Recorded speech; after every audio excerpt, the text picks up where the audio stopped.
Today I had the pleasure of talking to James Hollis, PhD. He's a Jungian analyst and professor of Jungian studies for Saybrook University of San Francisco, Houston. He taught the humanities for 26 years in various colleges and universities before retraining as a Jungian analyst at the Jung Institute of Zurich, Switzerland. He has written over 20 books, which have been translated into many different languages. I first discovered some of his books about 10 years ago, and I started to get into Carl Jung's work when I began floating and exploring consciousness when I was about 29 or 30. And it's hard to read Carl Jung unless you have people that have spent years, like James has, studying his work and then helping to somewhat translate it and give you different ways of understanding it. So he's done that for a large majority of his life, and he has a really good podcast on Andrew Huberman that he did a few months back, and I really enjoyed listening to him speak. And I thought it would be great to have him on and ask him some questions about the nature of consciousness, the nature of suffering, and we get into a whole bunch of different subjects that I never have heard him speak about before. So this was really exciting podcast for me because he's someone that I really respect and look up to, and there's so much to learn from him. I will put a link to all of his work in the show notes, and don't forget to subscribe to the show and rate the show on iTunes, Spotify, and YouTube. Thank you so much, and enjoy the show. Well, thank you for joining me. Pleasure to be with you this morning. Yeah, it's been a long time coming. I've been reading some of your work and listening to you speak for a couple of years now, and you seem to be someone that spent more time in the field studying Jung's work than most people out there. So when I first discovered Carl Jung's work, I pretty quickly found your work. So I'm happy to talk to you and explore consciousness together. Well, I'm happy to do that. Yeah, so when I first, I'd say about 15 years ago, I started using flotation tanks for meditation. Mm-hmm. And it was before I had ever read anything by Carl Jung. I hadn't read any of his work, but I was having some subjective experiences in this tank, and I had a really close friend of mine tell me, you should read some of Carl Jung's work. Some of the stuff you're experiencing seems to be how he articulates elements of his work. So that's when I started to read his work, but I noticed his work is not easy to digest, and you usually have to find somebody that translates it quite well. And so that's where you come in. And you've written, I think, over 20 books. Is that correct? Well, the 20th is in process right now, so that's plenty, I think. Amazing. And it seems to me that I'm probably, obviously, not the only one that discovers his work through subjective experience. It seems like that's probably where it leads people, or to the Yoga Sutras and more of the Eastern texts, because it really starts to dissect that inner experience of discovering the self and becoming more familiar with the deeper self. And so is that very common? Well, I think you're right. I myself, when I first ran into Jung as a freshman or sophomore in college, I thought he made no sense whatsoever. But then I kept plugging away at it, and then I began to realize that his way of understanding the psyche was somehow illuminating my experience of what you were just describing. Because the truth is, there are many voices going on inside. That doesn't make us crazy. That simply makes us complex. That's all. And, as Jung said, everyone needs to pull out of the pressures of daily life from time to time and reflect on their journey and so forth. Go to the mountaintop, and see if you can tolerate being with yourself. And he said, but beware of staying there too long, because after a while you start talking to ghosts, so to speak. It becomes a circular conversation. So the paradox is that we need others to pull us out of our inherent narcissistic circle into engaging the other. And we grow as a result of that. On the other hand, if we're not also having some sort of dialogue with our own internal structures, it'll sabotage our outer relationships. So those two things are uniquely dependent upon each other. And if you neglect one, it'll show up in the other one. That makes sense. And what was some of your subjective experiences that you had early on that led you to his work? Well, initially, my interest was more academic. I thought he understood the nature of symbolic expression well, and at that time I was a professor in the humanities, and so I was trying to articulate, how do you approach the things impossible to know or understand, like purpose, meaning, whether there's a God or not, questions of that sort, questions of meaning. And I found his understandings and humility before that question, but also insights into that question, superior to anyone else's. Then, in time, and this was for me a specific encounter with a serious depression at midlife. And at that moment, as I entered my own analysis at midlife, I realized this is more than theory. This your life depends on this to some degree, and you're invited here to have an appointment with yourself. And if you don't show up with the appointment, it's going to keep spilling into the world anyhow through your unconscious behaviors, and it causes harm to your partner, your children, and everybody else around you. So it's more than this is not narcissism. It's not self-absorption. It's understanding that the quality of all of our outer relationships is a direct function of our relationship to ourselves. And wherever I'm stuck or blocked or caught up in something to that degree, it'll spill into my relationships. So there again is the sort of ecology that goes on here. It's like if we ignore the earth will not be happy with us. Or if we ignore what's going on inside, it'll sabotage our external relationships. I see. It makes so much sense. And did you initially begin then with just studying Jung's work and getting into his books? Is that the initial That's process? correct. That's right. Yeah, and I was actually teaching you.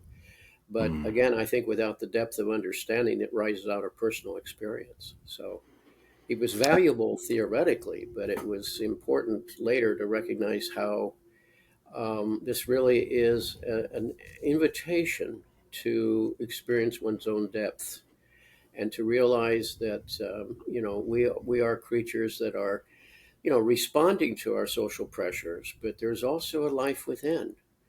A life that generates the feeling function, that generates our dreams, that generates our pathology when it's violated or ignored, and so forth. So there's two layers of conversation here: one with the outer world for sure, but one with the inner world. Right. Yeah, when I first started digging into this stuff, it led me to the theological studies. But then I started to realize there's a lot of stuff out there intellectually, but it doesn't quite get the teeth into the subjective experience. That's And a right. lot of the stuff I started to discover was the new atheist stuff because I was really questioning my religion and my programming, my conditioning. And I was Mm-hmm. trying to build from the ground up. And I think a lot of people do this, and they immediately find the Dawkins and Sapolskys and the people that seem to have an orientation to almost get rid of the idea of free will. And it seems like when you get into Carl Jung's work and even Viktor Frankl's work, it really focuses on taking personal responsibility and really owning that, which takes courage. What Yes. is your idea of free will? Well, that's a very complex question. So Of course. I actually find a profound insight into this from a Greek tragedy 25 to 2800 years ago. The ancients understood by observation that there are force fields of energy that move through us, one of which is fate. In other words, you don't create your family of origin and the conditions of your time in society to which you must respond and be influenced by. You don't create your DNA. You don't create your individuality. That's part of the givens of fate. On the other hand, they recognized the importance of destiny, which was a force moving through us, seeking its expression in the world. And those two sometimes collide. And right there in the middle is the human consciousness, which can tilt the balance one way or another. And so, for example, the ultimate sin, if to use an old fashioned word here, for the Greek tragic figure was hubris, the fantasy. I know who I am. I'm making proper choices. I'm on top of my game here, so to speak, and out of that comes the choices that have consequences that roll back on his shores or her shores, as the case may be. And so the experience of tragedy, we've debased the word tragedy. It's come out as something now terrible, like a pileup of cars in which people are killed on the highway. That's not tragedy. That's catastrophe, another Greek word. Tragedy was the interplay between fate, destiny, and human consciousness. And again, human consciousness can be under the influence of social values or under the influence of biological factors or whatever. But we're still accountable because it's through that we make our choices from which consequences flow. So Mm. that therefore the tragic figure was in some way being redeemed or some way being brought through humbling to a greater accountability. And that's why ultimately this work is never going to be popular for the simple reason it doesn't feed the fantasy of the ego that it knows itself and that it's in charge. It's a humbling experience. Jung himself, in his memoir, talks about at midlife, he was discovering, oh, here's another thing you didn't know about yourself. Here's another thing you didn't know about yourself. So I often ask clients about any choice or pattern in one's life. What is that really in service to inside of you?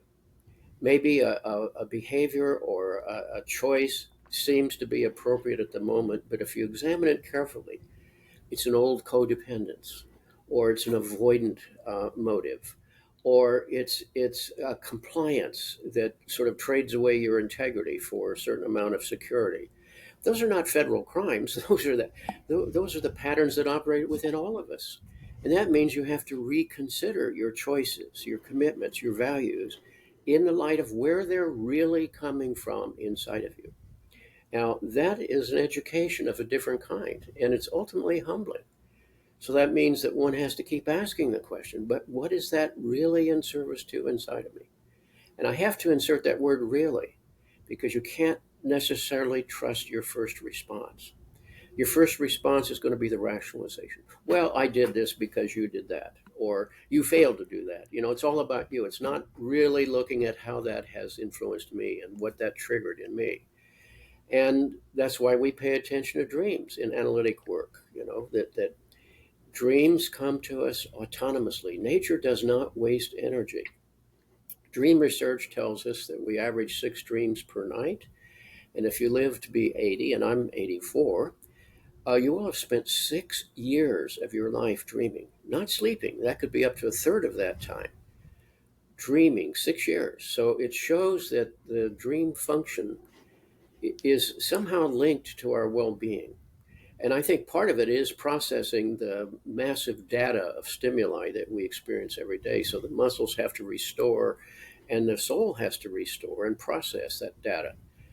But in addition, if you pay attention to it over time, you will begin to recognize, well, there's also something in there that has a life of its own. It's trying to speak to me, and it has a certain wisdom or perspective that's different from my ego perspective.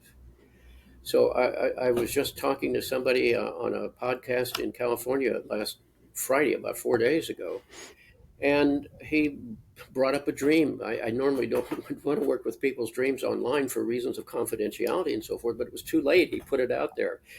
And as we worked on that dream, it was remarkably speaking to a situation he was dealing with in his own life at that point, of which I knew nothing.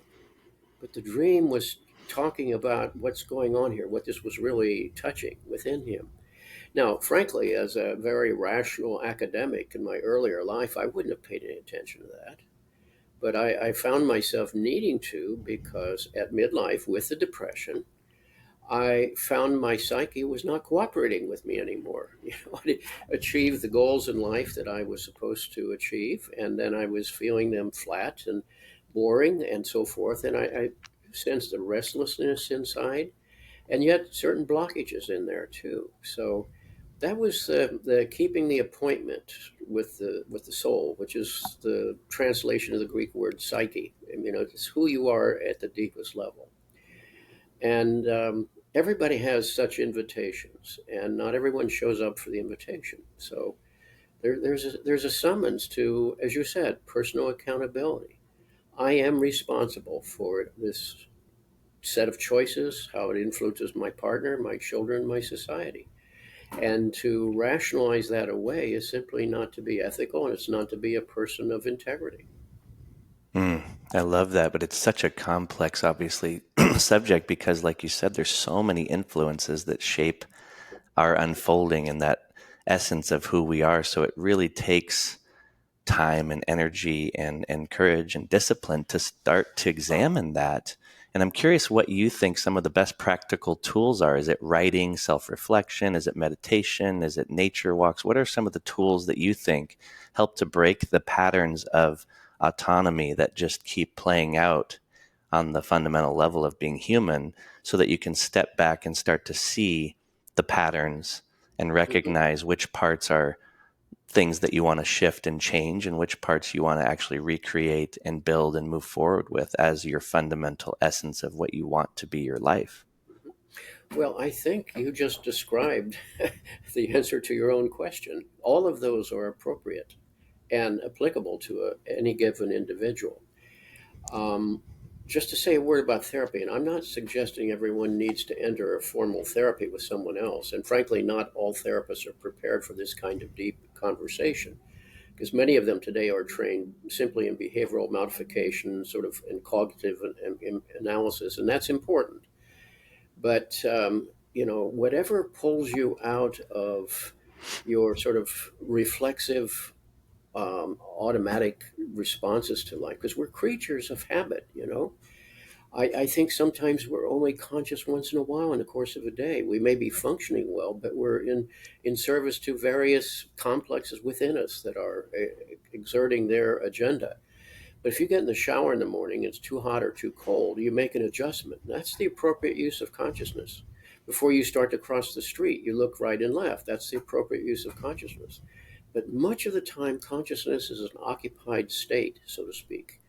That's why I say patterns of avoidance, patterns of compliance, power complexes, whether you have a sense of entitlement to your own life. I've often said that the central agenda of the second half of life, the first half of life is just develop enough ego strength to leave your parents, go out in the world, create a life, create relationships, become a functioning person.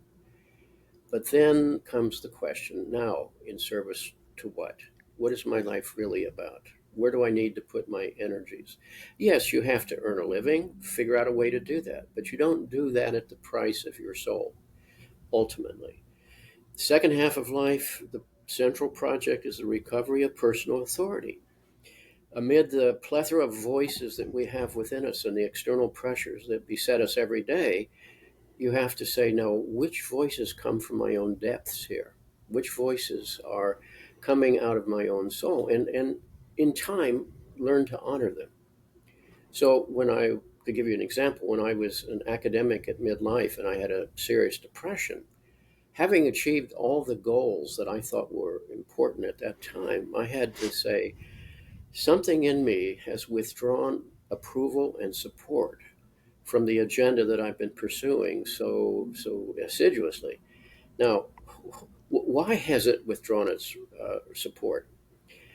Then we have to recognize, if we're going to be honest about this, the importance of psychopathology. Now, let me just explain that word. Psyche is the word for soul.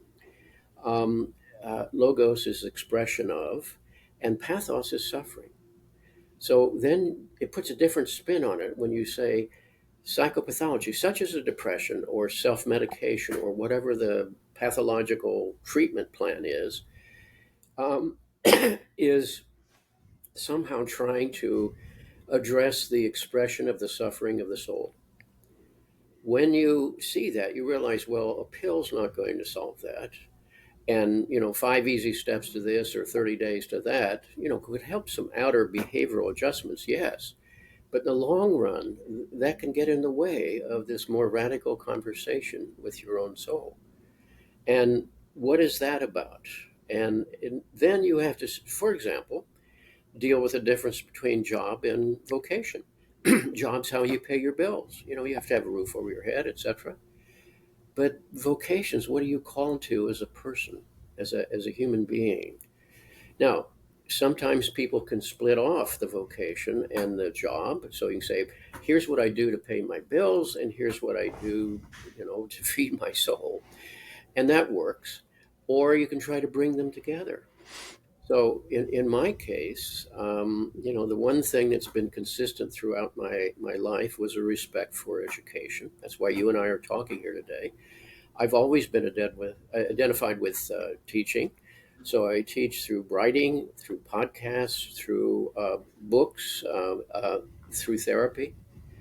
Um, all of these are efforts to share what I've found as important in the hopes that it'll be helpful to other people. Underneath every quote wounded healer, there's often a serious complex there that says, well, I failed to heal my family. I couldn't deal with my father's depression or my mother's anxiety or whatever the case might have been. But I get identified in some constructive way, let us hope, to work on myself and therefore be able to share that with people in my life, you see. Now, the bad side of that complex is it can also link you to that old pathology and keep you from going off and doing what your soul really wants for you. And again, that's why there's a difference between vocation, vocatus, vocal to be called, and job, you know. That's amazing. And it seems like you've been quite the student, which creates a really good teacher because you're consistently learning. And that seems to be one of the best forms of teaching is that you're constantly evolving, learning, and then just almost feeling obligated to share what you've discovered with other people and help synthesize it down to a level that's most useful, I'm guessing. Well, But that's again very well said because the day I stop learning is the day that I'm ossified. It's when I become rigid and stuck. And there are stuck places in the lives of all of us. Let's be candid about that. But you keep working at it. And that's why I say this work is humbling, not aggrandizing, meaning it doesn't make you feel on top of the world. It makes you more conscious. That's why I say, what is that choice, that behavior, that avoidance? What is that in service to inside of you? For example, much more of our decision making process is a reaction to fear than we would like to acknowledge. Where you wind up avoiding something, or you wind up trying to fix it all the time, or you wind up trying to anesthetize it, whatever it is. Fear based responses are far more prevalent than you might think. And Jung said once something that I think haunts me in a constructive way, and I would want it to constructively haunt other people. He said, the spirit of evil, which is strong language, the spirit of evil is negation of the life force by fear. Only boldness can deliver us from fear, and if the risk is not taken, the meaning of life is violated. Now, that's that's both succinct and profound in my mm, view. And I've suggested to people write that up, put it on your bathroom mirror, stare at it every day, and it'll make you more conscious of the times when you're caught in those patterns of avoidance or those rationalizations that allow the same old to occur. And then you become more accountable. You become a better person to share with other people. that's a powerful quote, and I'll be sure to put that in the show notes for people and make a little clip out of that because that's really good. And I'm also curious, I wanted to ask you about the current model. Like you said, there's a lot of therapists that wouldn't be willing to have this conversation or even be interested. And it seems like that's just the medical system that we've inherited at this point is symptom management. And it seems like that's the basis of medicine and therapy.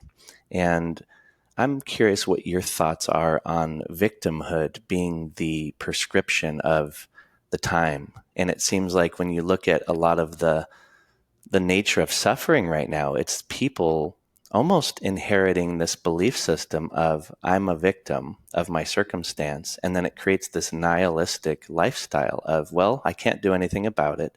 Oh, poor me. And then I got into studying and learning from Mario Martinez and, Viktor Frankl, people that look at centenarians and people that survived some of the harshest times in history. And they have the most incredible lives of service, and they have the most profound, meaningful lives.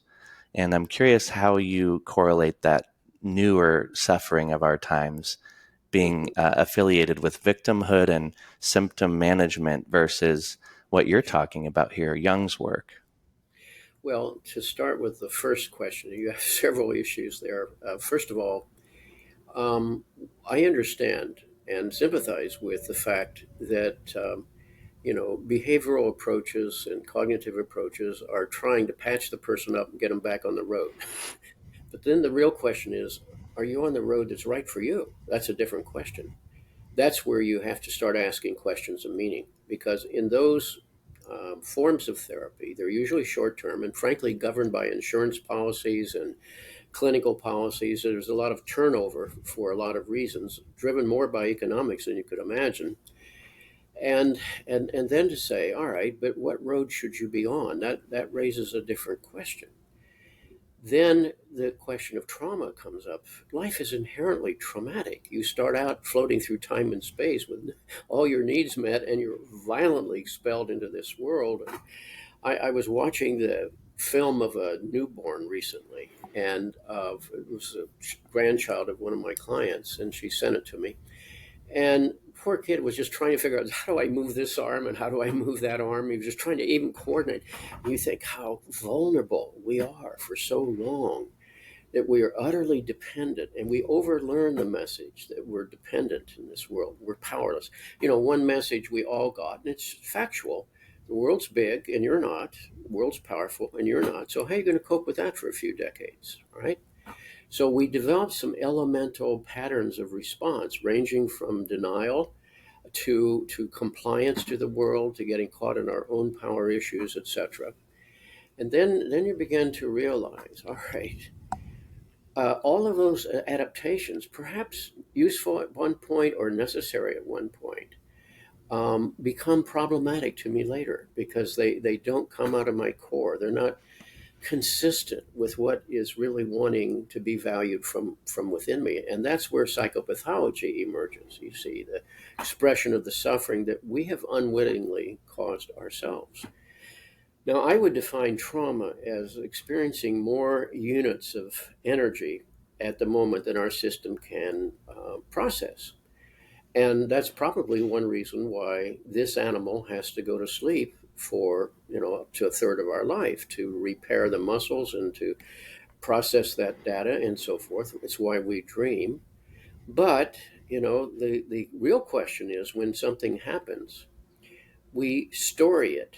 I'm making a noun a verb here. We try to make sense of it. What's the narrative that arises out of that? And one of those narratives is victimage, as you just said. Oh, I'm a victim. There's nothing I can do about that. And for sure, things happen to us in the course of our lives that we had no control over and may have injured us profoundly: people's abuse or people's abandonment or betrayal or whatever. The real question is not so much what happened to you, but how did you story it? And your story would be a reflexive response to try to make sense of that. The problem is, we then get caught up in our own story. And we need to make clear, first of all, what was the story I evolved out of this? And then challenge it as an adult. You're not a victim except insofar as you surrender to that story. So you're not what happened to you ultimately. You're what is wanting to find fulfillment through you, you see. And that's not necessarily a choice. Your choice is whether you pay attention to that or not. So whatever is wanting expression through you often gets set aside or violated by the stories that we evolve for ourselves. So, for example, if I felt powerless in a certain circumstance, well, then my story may well be, as you just said, there's nothing I can do about it. So I'll live a life of avoidance, or a life of self medication, or a life of giving people whatever they want to stay out of harm's way. Those are rational solutions to a problem that themselves become the problem, because it's at that moment you need to really pull back and say, but that's the story. And the more I buy into that story, the more I sabotage my own life at this point. In my own life, dealing with childhood issues, I tended to intellectualize it. And that's why I became an academic. And that's why ultimately my own psyche had to reach up at midlife and pull me under and say, all right, we're going to make you depressed because this is going to get your attention. And I entered my first hour of analysis at age 35, right on schedule, not knowing the big turn that was being required at this point. In fact, the first dream I ever had was a classic midlife dream. I was in a medieval castle and I was a knight on the ramparts, and the castle was besieged. The air was dark with arrows flying in. And at the edge of the forest, I could see that the leader of the opposition out there was a witch figure. Now, why it was a witch is another question, but I could see that. And the dream ended with a high degree of anxiety. Will this castle hold? And it was very questionable. And that's classic midlife, defending my own adaptive behaviors and attitudes against the onslaught of a strong feeling related thing that had been pushed under, you see. And my analyst said to me, and this was why I wound up going to Zurich, he said, we're going to have to lower the drawbridge and see why she's so ticked off at you, you know. And I remember thinking at the time, are you crazy? She's trying to kill me, right? Why would I do that? I'd leave my defenses. But then I thought, you know, in for a penny, in for a pound, I've come this far. So we metaphorically lowered the drawbridge and went out to talk to her. And it was at that point, the real life journey began. That's when I began to realize the reality of the soul that was always there, but was pushed aside in my adaptations to the conditions of life. And I think this would speak to anyone who sees or hears this program that you have, that there are places where we've had intuitions that something was trying to break through for us. But we fled from that, as I did, because that was intimidating, or there was nothing that seemed to be requiring it, because the adaptation sort of, its purpose was to make you fit in better or reduce the stress you felt. And it's when those things fail that we begin to question, maybe there's something wrong with my operational system here. It's amazing. And if you were to tell that exact same story to the different therapists, they may have, given you a whole different response and maybe even thought you needed medicine and we wanted to manage those symptoms again, which is problematic because a lot of the things that I have experienced and many other people throughout history, they've been demonized or they've been written off as just metaphor or whatever they want to demonize it as or label it. And you could actually be put into an insane asylum for it if you're in a really bad setting. So it's just interesting how Jung's work and the analytical work that you seem to do uses the metaphors and the dreams and the experiences on the subjective level to help you find meaning and create the new behavior patterns in your life versus, well, you just have a neurochemical issue. Here's a medicine. You're depressed. It's you inherited that or it's a genetic thing.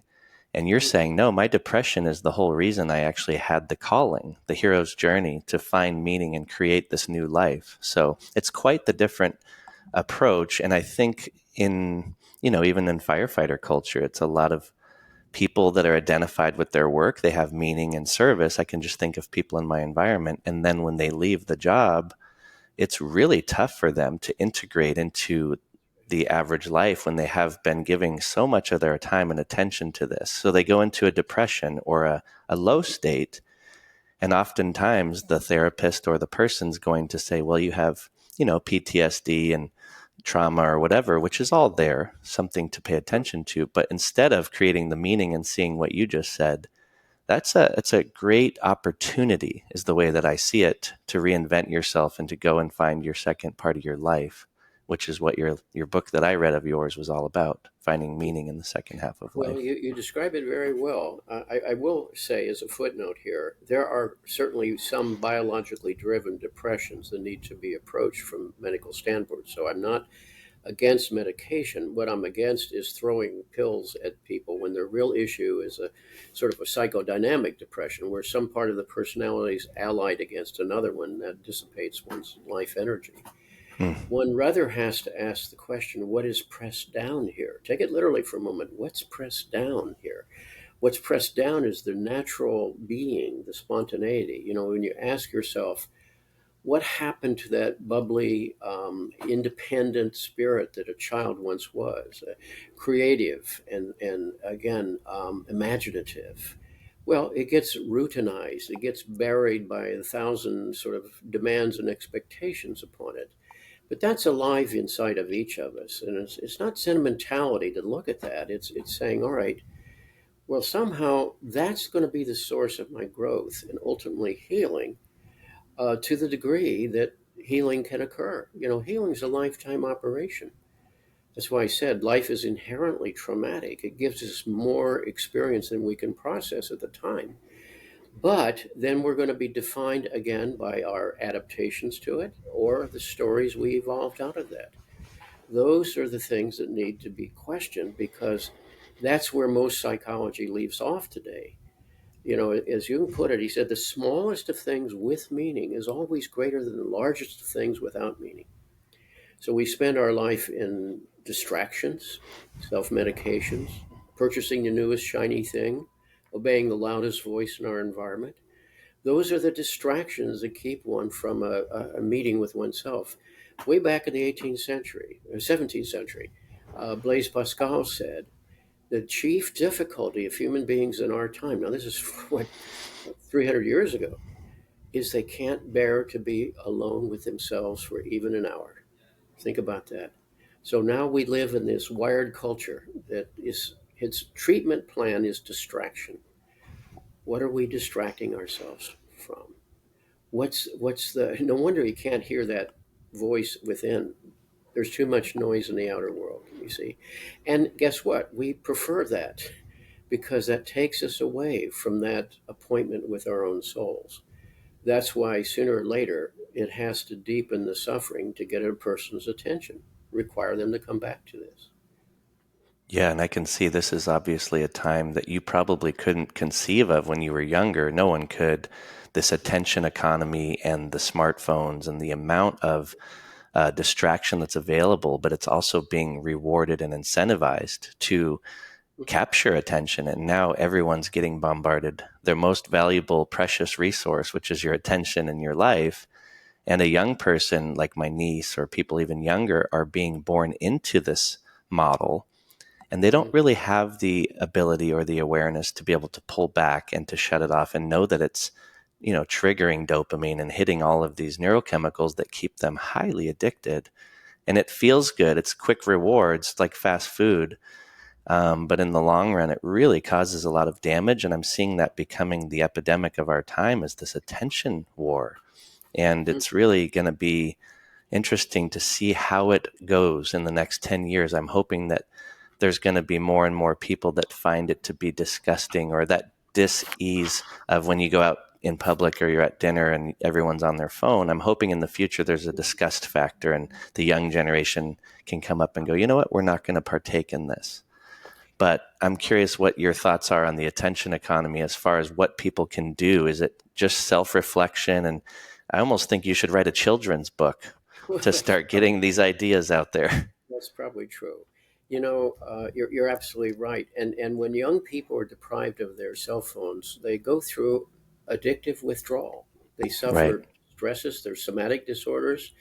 They grow anxious, and it shows the addictive pattern is there. Addictions are our reflexive anxiety management systems. So when they're invited to be present to themselves, that causes them anxiety. Now, that's a profound pathology, you see. So therefore, you plug it into the what's going on out there. I wanted to look up a poem here by a friend of mine who's sadly now deceased, Tony Hoagland, and it's called At the Galleria Shopping Mall. But he talks about taking, if you'll bear with me here, he Please. talks about taking his 9-year-old to a mall, and she's 9 years old, a true daughter of Texas, who's developed a flounce in a pedigreed blonde and declares that her favorite sport is shopping. Today she is the day she embarks upon her journey, swinging a credit card like a scythe through the meadows of golden merchandise, and so forth and so on. And then he goes on to say, at the end of the thing, and she's become one of those Americans. We were turned into Americans to learn something about loneliness. I mean, it's a Wow. devastating poem. And he's saying already at 9, she's addicted to this culture, shop till you drop. When the going gets tough, shop tough goes shopping. And he's saying that the mall is, in a sense, a treatment plan for the difficulties of being by oneself. I mean, you're right. It's a different culture. When I was a child, of course, I had playmates in the neighborhood, but I enjoyed climbing to the top of our garage and imagining I was on a ship, looking off in the horizon, or climbing up a tree and imagining various adventures and so forth. Or imagining I was flying by being in a swing. I mean, these were childhood games, but they were saying something about the freedom and expressivity of the spirit. And I was very much present with my own soul at that point. And then come the distractions, the plug-ins that we have throughout of our lives. When we went through the COVID epidemic with a lot of the cloistering that was necessary because of contagion, a lot of people went nutty because, they weren't plugged into the usual stuff. And of course, it fostered even more dependency upon the electronic means. And there's a good place for that. That's allowing us to have this conversation today. But it's not what it is that you're doing, it's what it's in service to inside. That's the difference. What is this really in service to inside of you? That's the question you have to keep asking, and not trust your first response, because ultimately it's treating something like fear, loneliness, those sorts of things. Well, let's try to address those things more directly. If we can, maybe then we'll grow from that encounter rather than simply live fugitive lives. Amazing. Yeah. And it does require, like you said, the courage to actually deal and confront those uncomfortable moments, which is now it's just so easy to, even using the restroom, I've noticed the quick thing to do is pull out your phone while you're in the restroom. And if you do that 3 times a day, that was at least 3 moments of our lives on a regular basis where we would just sit with ourselves for however long, a minute, 2 minutes. But now even that's been stolen in a way. So I have to be mindful of it. But I just think it would be very cool to see you collaborate with someone and write something for children that has to do with this idea of stepping back from technology. And something I discovered in this life, and I'm so lucky to, is John Kabat-Zinn's work and that Mhm. mindfulness-based stress reduction, where he uses just simple terms and simple languaging to help people just pay attention non-judgmentally with awareness. And I've used the breath in combination with that. And I'm thinking how nice it would be to see children learn how to use the breathing, because that really makes you more present to the body and to the moment, to just start to observe how they feel, how they're thinking, and what's going on around them instead of it being screen raped, because that's what seems to be happening. Sure, But sure. Yeah, that reminds me of a film I saw many years ago. And it was a Japanese gentleman speaking about how after World War II, everything was ruined in devastation, literally. And he decided to take his life. And he was prepared to do harakiri, the slicing of his soul cord. That's what the soul cutting is, what that word harakiri means. And he was looking down at his solar plexus, and it was rising and falling. And he realized he wasn't willing that. And he said, I got so fascinated by that, I forgot to kill myself. And that man's name was Mr. Honda. He went on to found Honda Motors. Not that that was the measure of his second half of life, but he approached at that moment the life and death question. And he realized life was wanting to express itself through him. And that didn't lead to, quarterly reports and productivity out there, but it led to a change of attitude. He realized there was something to be honored in that process. And that's what the distraction keeps us from encountering. The wisdom. See, nature gives us the wisdom. It reminds me of going to taking my dog to a veterinarian for surgery some years ago, and I said to the veterinarian, I said, "Well, when do I let him get up and walk around?" And he looked at me like I was nuts. He said, "He's a dog. He knows. He'll get up and walk when he feels like it." And he says, "Just leave him alone. Be sure he's fed and so forth. He'll get up and walk. Nature knows."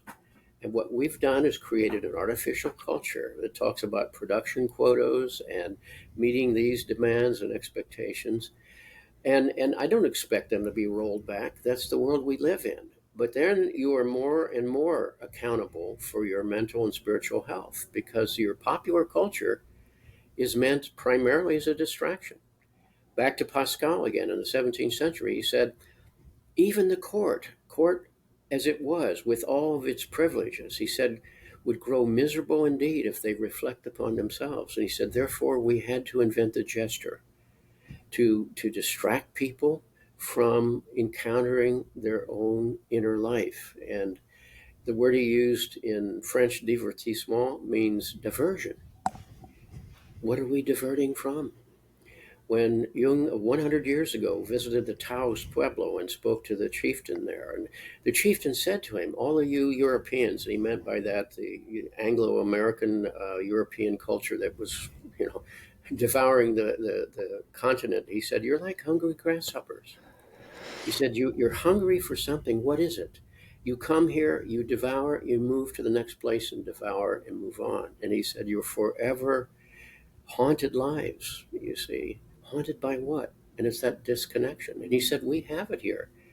He said, we have our stories that link us to the transcendent values, the gods, our rituals and our practices that link us to nature, and we have a sense of community.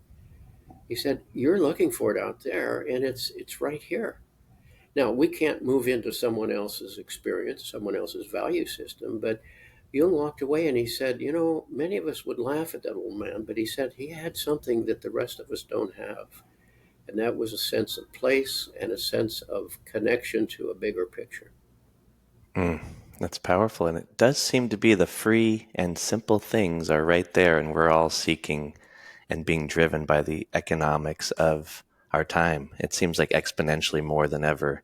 I mean, I That's didn't live back in the old days, but if they're writing the exact same fundamental elements then, imagine amplified times a million now with what we have at our fingertips. So it sure is interesting. And I found myself 15 years ago paying a lot of money to drive across town to hop in those sensory deprivation tanks. right. And it was before they were very popular. And I remember getting a lot of flack for it and even questioning myself driving there, being somewhat insecure about the idea that I'm paying $60 driving across town to lay in a big giant tank. But I Mm-hmm. was getting so much out of it because it was the only place at the time that I knew how to be still with myself without distraction. And it took me probably about 6 or 7 of those experiences when I realized just how useful it really was. And I thought, this is like the antidote to an overstimulated world, was sensory deprivation. And it was really shoving me into those initial experiences that led me to Carl Jung's work, to have the languaging to reverse engineer what I was experiencing and to start to build maps of meaning. Because when you get out of these, I was having interesting experiences that I didn't have words for, out of body experiences. And Mm-hmm. you come to find out, oh, this has been studied for thousands of years by the yogi world and by people like Jung. And so it was very helpful to discover that people had built maps for these internal experiences. And I highly encourage people, if they're having a hard time being alone, go use a tool or go find a good teacher that helps you to be in your body, in your breath, to slow it down and to connect with yourself. Because at the end of the day, it may seem woo woo or silly, but it's the most powerful tool to become connected to the thing that you're already a part of and to not feel disconnected from nature. Yes, But no, that's absolutely true. Again, well said. When you think about it, all of the noise and distraction is to give you a vehicle to avoid yourself. That's why I use the phrase, we have fugitive lives. What are we running from? What is it we're fleeing? And that's a conversation with our own souls, one way or the other. And you're right, for thousands of years, humans have explored techniques, practices that bring you back to yourself. And one of which is so simple is that deep breathing process. I went through some medical issues recently, and I found deep breathing was a way of keeping my center in the face of an extraordinary amount of pain. And, a place that medication didn't touch, really. And again, the story that came out of that was this happens to me, but it is not defining who I am.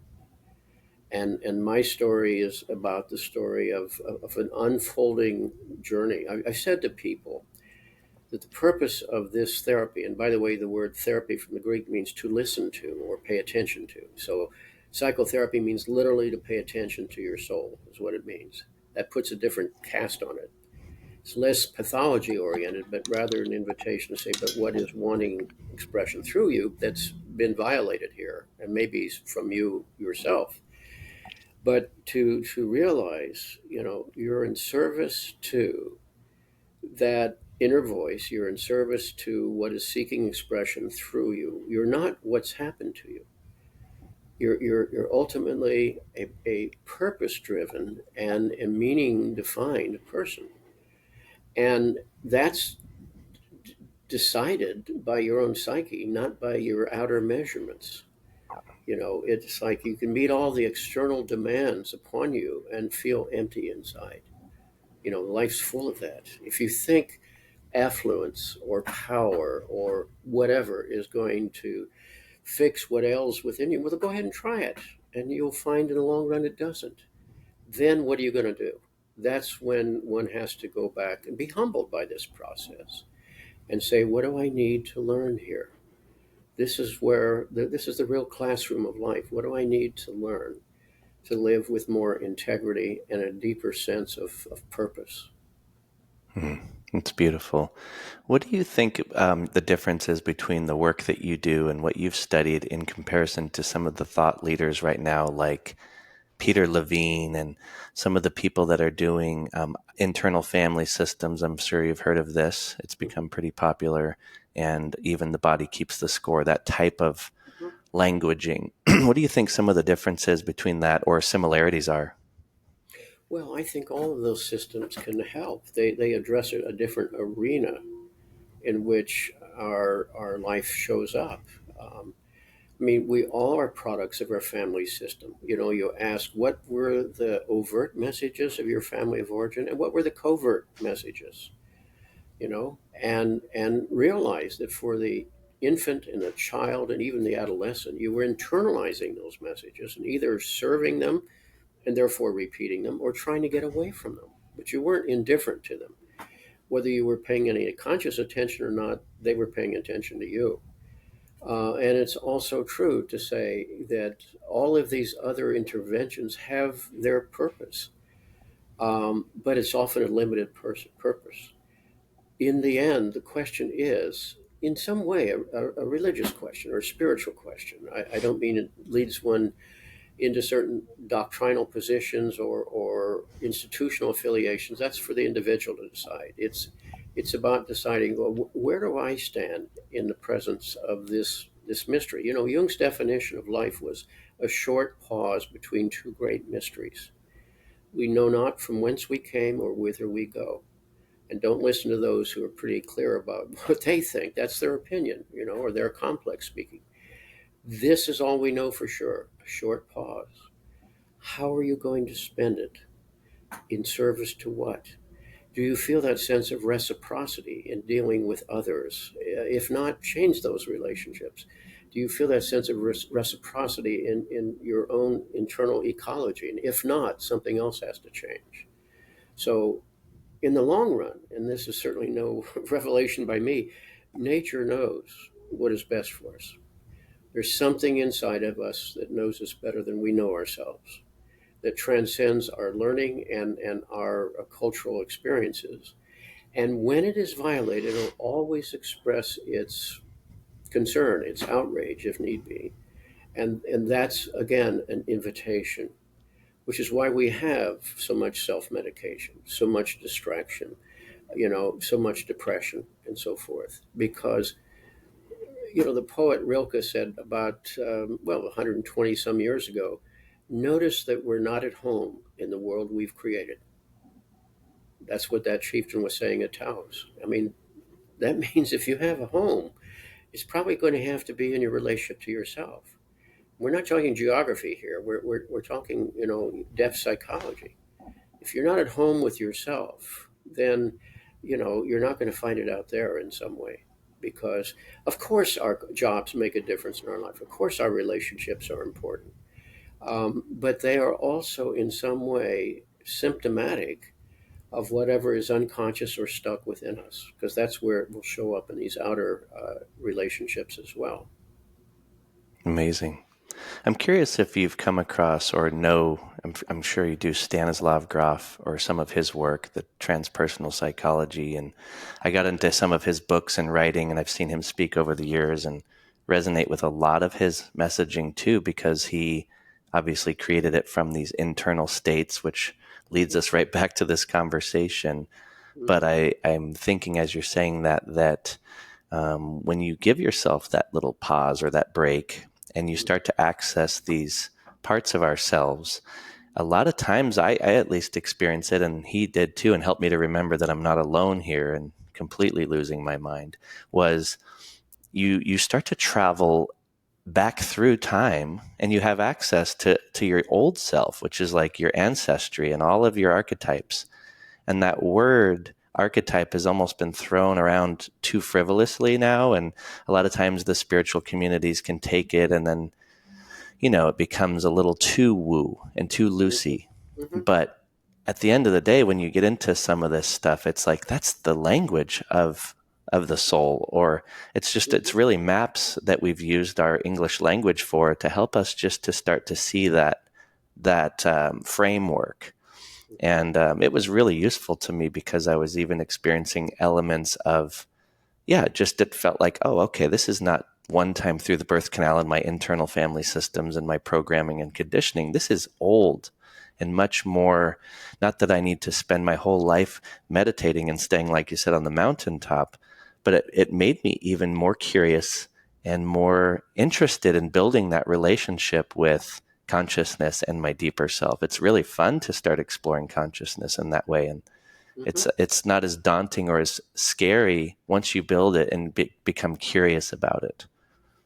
Absolutely. That's why I've said to clients, maybe I mentioned before or not, but I said, this is not about a cure because you're not a disease. You're an ongoing journey. This is about making your life far more interesting for you, to realize every day you awaken. And as I mentioned once in a book called The Middle Passage, whether you know it or not, there are two gremlins at the foot of your bed. One is called fear, and it's saying to you, it's too much for you, can't handle it, just stay out of harm's way. The other one's lethargy. Chill out, turn on the telly, have some chocolate, tomorrow's another day. And they're the enemies of life. They're not out there, they're in here. Fear and lethargy. Those are our two enemies. And ultimately, this is about realizing yes, you are the carrier of an ancient lineage. And the word archetype really needs to be seen as a verb, not a noun. It's a primal. Life is raw chaos. Maybe it has no meaning, but we are the meaning-seeking, meaning-creating species, and we bring to it that chaos patterns. And those patterns have been in the world mythologies and the world religions and so forth, most of which are, either lost to us or caught up in institutional forms of dogmas and so forth.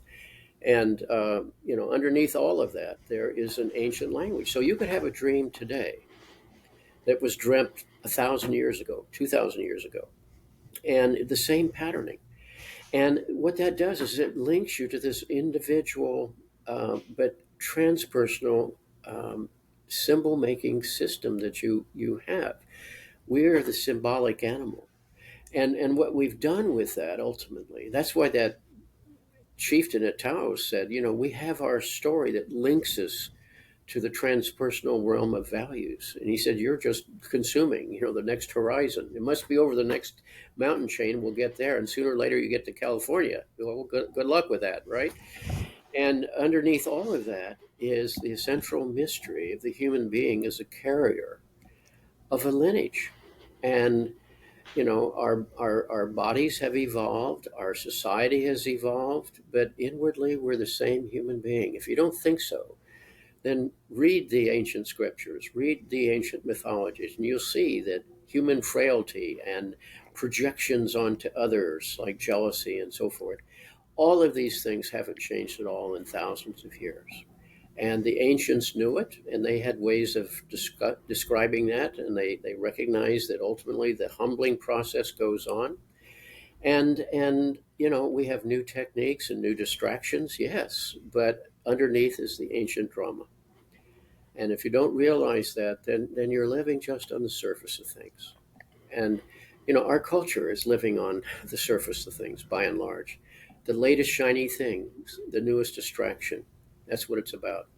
Jonathan Haidt has a new book out where he's saying basically that the cell phones are essentially destroying our children, as you properly said. And I think American schools have to get rid of cell phones. You check them at the door, like gunslingers at the old saloon. Check them at the door and learn to be present to yourselves. I think parents need to limit the screen time, and they need to limit phones and so forth, because they're shiny distractions. And I can't say as a child I wouldn't have been similarly distracted. I might very well have been. At the same time, it's taking children away from a relationship to themselves. It's all about needing to be plugged in out there. Well, if you're adapting to a troubled and ill world, that's going to make you troubled and ill sooner or later. And it creates a further wedge with each child from their own internal guidance system. That's right. Yeah, I love Jonathan Haidt's work, and I'm happy that he's putting energy into that conversation. And even the idea of calling it a cell phone should be considered to be changed, because it's disempowering something that's probably the most powerful tool we've created. So I think we should call it a supercomputer, or call it something with a cell phone option, because nobody's using it for the phone option much. It's so much more than that. So even giving it a new term would help us to start thinking of it with more grandiose power, because it really is so powerful. And Mhm. so the phone idea is like, well, it is a phone, but it's so much more than that. Um, Properly called, it's called a soul distractor. If you there want you to go. That distract would from be, your own soul, well, here's the way to do it. yeah. And a way to connect too. Obviously, the power works both ways. That's how you and I are able to do this. And hopefully some Exactly people right. can hear this It's message. not the So tool, it's how we use it, you that's see. right. That's why I say it's not the behavior or the attitude, it's what it's in service to inside. That's the difference. And if you don't get to that, you're a prisoner of it. Right. And speaking of tools, I'm curious. I've been wondering, because I've never heard you speak or write about this, and maybe I've just missed it, but the conversation around human beings and our relationship throughout history and even the current times to psychedelics. It's Mhm. obviously become such a mainstream subject in the last 20 or 30 years. It's like a renaissance or a revamping of something that started in the 50s in the West, and then it got shut down due to the war on drugs. And now there's like a huge push to make them used for therapy. And I can see a lot of problems in it, and I can see a lot of issues with it, especially when these companies that have a bad track record are hopping in full bore with investments, and Mhm. they're going to turn it into something weird, obviously, like Prozac 2.0 or some sort of medication process. But then there's good in it, because I've seen plant medicines and psychedelics very like a tool, like you said, that can be used for beautiful healing. So I'm curious about your use or your thoughts on it, or what you're thinking about this whole subject. No, I have not personally experimented with those, either as an individual or as a therapist, and I'm not going to. I'll say a couple of things. One is wherever there's an advance, the shadow follows quickly. In other words, we're just talking about the cell phones. It's a marvelous tool for connecting people, but how is it used? To manage one's addictive patterns. It becomes the new addiction, you see. Underneath this is a desire for instantaneous transformation. I've had clients who said, I'd like to do this or that. And I'd say, well, you do it, and if you choose to, but here are my objections. It's the desire for instantaneous revelation. Now, that said, anything that happens in us or to us or with us is a, is a biochemical process. Everything, our conversations registered in our biochemistry. And it's certainly possible, as the ancients knew, the mystics knew, that there may be doors that can open, avenues of discovery that will be revelatory, even potentially healing for an individual. But don't project upon it that instantaneous transformation. You still have to learn to live with yourself and with the people around you. It's sort of like the automobile. None of us would want to give up our cars, but if you knew that something just overtly killed at least 50,000 people a year in the United States alone, and maimed many others, you'd say, well, that's a terrible disease, isn't it? For every progress outwardly, there's a cost. And that's part of the shadow of progress. We're so invested in the idea of progress, not realizing that there's always a price for it. And the question is, once you've had the benefit, people are willing to pay the price, you see. So again, the old saying is that the cure for loneliness is solitude. Now, I understand what that means is when you're able to be present to who you really are and you can tolerate that, you're never alone. You have an interesting conversation going on. There's an enrichment that goes on. There's a kind of ecology of the human spirit. When you run from that, you're going to start looking in the external world for the plug-ins, better sex, more money, affluence, whatever it is. And ultimately, that will take you further and further away from yourself. It sounds very preachy. It just happens to be true. And our society is evidence of that. We have achieved in any material form everything that our ancestors, if they could even have imagined it, we've achieved what they would have fantasized would have made us happy, would have given us fulfillment and purpose in life. And has that happened? No. We just have more and more an addictive culture. And again, addictions are common. You don't have to just be taking drugs or booze or whatever. Addiction is a reflexive anxiety management system. And staying busy can be just as addictive, or staying wired in is just as addictive. And until you recognize that the real treatment here is going on is to try to treat one's anxiety, fears of being alone, et cetera, et cetera. What if you could make friends with yourself? That's the only thing that has enduring value. That doesn't mean to be apart from people. Jung himself said once, he said, the best relationships we have with others are a direct function of our capacity to tolerate being with ourselves. And he said, no one is more attuned to the nuances of relationship than the lonely person, because they're acutely aware of their being and the possibilities of the other. So, underneath all of that is, again, I come back to the same point, being a fugitive in life. What is it you're running from? And you may realize you're running from yourself, you're running from your own soul. And that can't lead to a good place, no matter how shiny the new object may be. Yeah, especially now in our momentum culture. And, it's like we reward busyness. And the more busy you are, the more productive you are, the more we praise you and we incentivize it. So it's actually being cultivated in a way. And so our reward systems are built around that. And so everybody feels more and more successful based on how fast the RPMs get going. And it's a badge of honor almost. And I can see that being really problematic in a lot of society. And I remember it even hitting me a few years into my journey of slowing down. It was so uncomfortable. And I remember having that internal narrative saying, you should be doing something, you should be doing something. And it was pulling me away from this space in my backyard. I remember this one moment in my backyard. I was with my dog and it's gorgeous out. I'd already worked 24 hours as a firefighter. I'm like, okay, I have a day off. And it was like, I just wanted to be content. And it was not comfortable. And I said, you know what? I'm not going to get out of this space until I feel comfortable. And 3 years later, of course, of the same, you should be doing something, it took about that long. And it started to become more and more interesting and more beautiful. And I started to find peace with aloneness. I wasn't lonely. And it's allowed me to then have this And I know a lot of people have this, and it's such a beautiful gift, and I always wish to share it with others. But like driving out to California the other day, it gives you this ability to use your imagination, which is so powerful, to see what you're actually a part of. And Hmm. just driving in my Forerunner across the desert going 80 miles an hour, listening to you speak actually through the airwaves. And it was like, just go back in your imagination 300 years or 200 years and show that person what you're doing currently, and it would Hmm. just blow their mind. I mean, just the nature of the experience that you're a part of, we're already in the future, and we've already, like you said, achieved so much. And it's like, how much more can we have?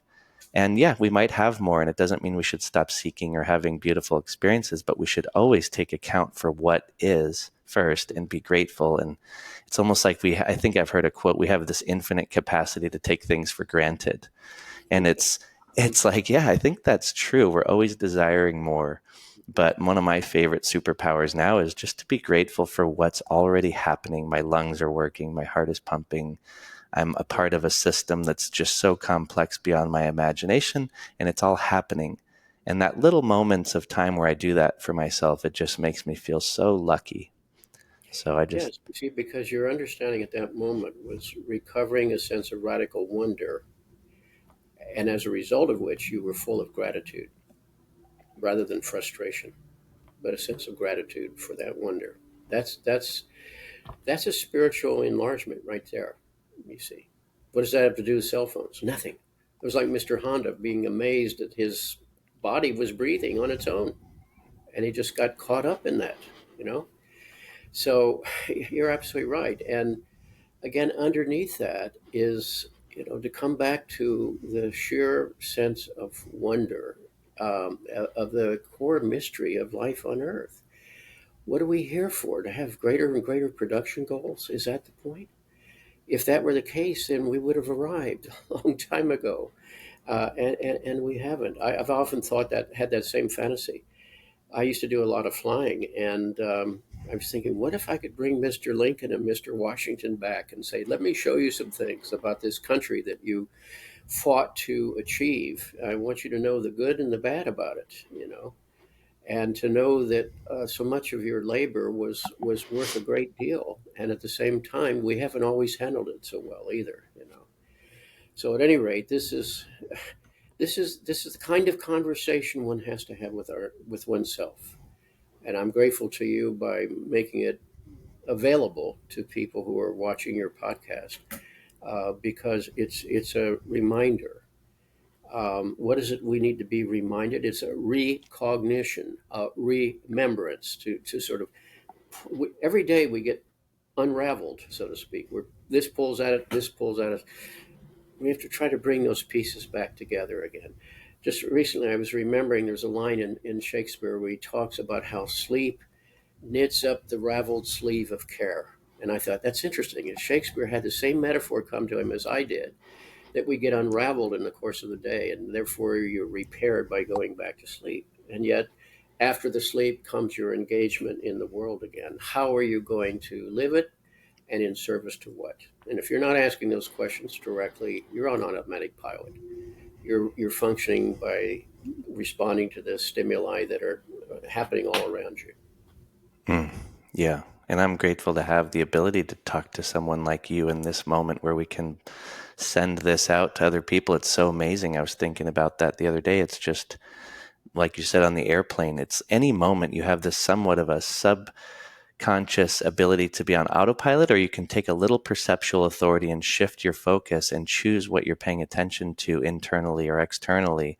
And yeah, I love flying, and I'm always thinking about how amazing it is that I can order a coffee and I'm flying through a jet tube across the United States or to another country. And it really can fulfill it. It triggers all the neurochemistry, and it really makes you change your whole state versus someone who's in a different automatic state where they might be complaining about the Wi-Fi, or they might be complaining about the noise on the plane. And, Mhm. I always think of Viktor Frankl's work too. I think of his work all the time, The Man's Search for Meaning, because Sure. you think in your head you could be having a bad day, but think about the Holocaust or think about these incredible challenges.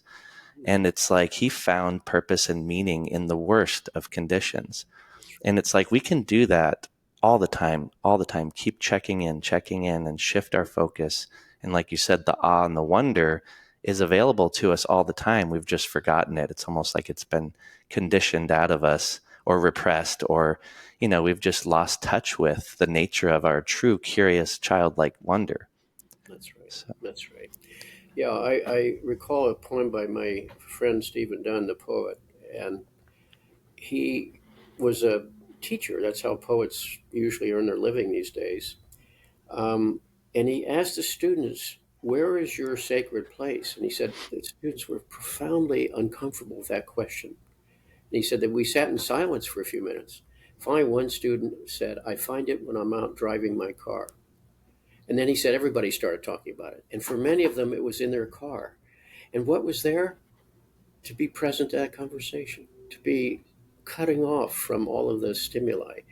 You mentioned flying in those metal tubes. I still don't believe it after all these years, you know. Are you kidding? To be in this metal tube and cross the ocean? It's extraordinary. mm, And I never took work with me online, as so many folks do. And I'm not being critical of them. I'm just saying I saw it as a time of being with myself and just to be able to sit there and let come up what was going to come up. And those were often fruitful moments before you land and do what you're supposed to do at the other end of that trip, you know. So again, it's all about meeting the wonder of just being here. A short pause between two great mysteries. That's the question. And how are you going to spend that pause? mm. And I like the idea of you sitting there on a plane and me randomly sitting next to you and thinking how lucky I would be to have a conversation with you because you didn't have your headphones in and you weren't engaged. Not saying those folks are wrong, because it's an amazing thing that you can work from space, basically flying. But I like to think about the meaning of all trips in the serendipitous way, where the person next to me has something to teach me. And it's a Mhm. way of approaching life that's allowed me to find a lot of lessons and beautiful teachers and experiences. Like the other day, I met a man who said, "Hey, you're wearing that T-shirt. You should go see one of these bands in town that's been playing for 33 years, and they're one of the best bands I've ever seen." And then I end up there, and life becomes this serendipitous exchange of meaning. And I think a lot of people forget that life itself is that way all the time. If you just open up to all of the wonder inside of it, it's really medicinal in a way. So, Sure. And you know, it was funny when you said that. I thought I would be happy to talk with you, but only for a while, because that conversation would be taking me away from that conversation I would have with myself too. So you need both. You need both. And the quality of the outer conversation will be a direct product of the inner conversation. That's what one has to remember. This is not about self-absorption. It's about being aware of one's own depths and where the ideas and emotions are coming from in service to what, because that helps clean up the relationships that we all find troubled in this world. So you need both conversations. beautiful. Yeah. I think sometimes the inner one is, I find it a lot when I'm laying down at night. I'm sure you do too. But for the people that struggle going to sleep at night, um, I learned, early on that that busy form of mind at night, because everything finally hits and you finally laid down and you've given yourself permission to be at rest. That's when all the beauty comes in, and you can almost go to bed watching a really beautiful movie of, instead of Mhm. resisting it or wishing it would go away, if you become curious and observe it.